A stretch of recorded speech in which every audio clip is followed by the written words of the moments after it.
Hello বন্ধুরা, good evening, শুভ সন্ধ্যা। আমরা এখন রেডি হচ্ছি কলকাতার উদ্দেশ্যে। আজকে আমরা কলকাতায় যাব। তো আমাদের গাড়িটা একটু খারাপ হয়ে গেছে বলে গাড়িটা নিয়ে বেরোবো না। আর ট্রেনেরও না টিকিট পাইনি, যেহেতু এখন ঈদ, তো ওই জন্য ট্রেনের টিকিট পাওয়া যাচ্ছে না।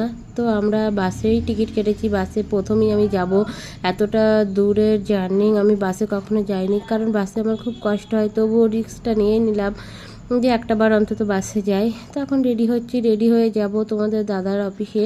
আর কি, যেখান থেকে বাসটা ছাড়া হবে ওখানে তোমাদের দাদার অফিস। তো সেই অফিসে কিছুক্ষণ বসবো, বসার পরে তারপরে হচ্ছে আমাদের বাস ছাড়বে। তো যেতে যেতে রাস্তায় মানে সবটা ভিডিওই তোমাদের সাথে শেয়ার করব, দেখতে থাকো। ভালো লাগলে অবশ্যই লাইক করো। আর আমরা এখন সবাই একে একে রেডি হচ্ছি। আমি আমার ছোটো ছেলেকেও রেডি করিয়ে দিয়েছি, ওকে একটু ক্রিম মাখিয়ে মাথাটা আশ্রিয়ে দেবো। আর তোমাদের দাদাভাই দেখো আমার পিছনে এসে গিয়ে মাথাটা আশ্রিয়ে নিচ্ছে, ও তো রেডি। আর বড় ছেলে আগেই রেডি হয়ে গেছে, ও তো বাইরে বেরিয়ে গেছে। তো এখন তালা টালা মেরে ঘরটা গুছিয়ে রেখে আমরা এখন বেরোবো।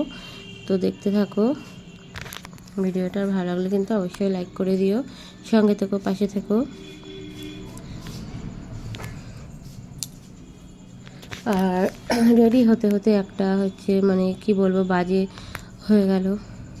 বাজে কাজটা হয়ে গেল বলতে, আমার আইশ্যাডো প্যালেটটা পড়ে গিয়ে পুরো ভেঙে গেল।